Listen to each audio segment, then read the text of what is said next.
This is one of the best places you can find the rare and beautiful Cirl Buntings here in the UK, RSPB Labrador Bay in Devon. This is one of the very few spots you'll actually be able to see the Cirl Bunting. The RSPB took on this piece of land to help secure the future of the Cirl Buntings, as they've already seemed to have made it their home, and I can see why. With stunning sunset views over the coastal bay, this would be somewhere I would also live peacefully. The Cirl Buntings seem to favour this piece of land who is owned by a lovely farmer. It wasn't long before I saw a few sitting in the bushes, so I set up the camera quickly.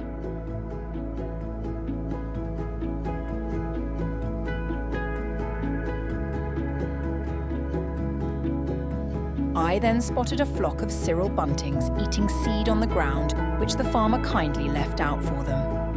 I'm amazed how close I managed to get to these amazing birds and couldn't believe how beautifully detailed they were. I could film these all day, but unfortunately the sun was setting and light was fading. It was time for me to make the journey home, but I will definitely be back to take in these stunning views.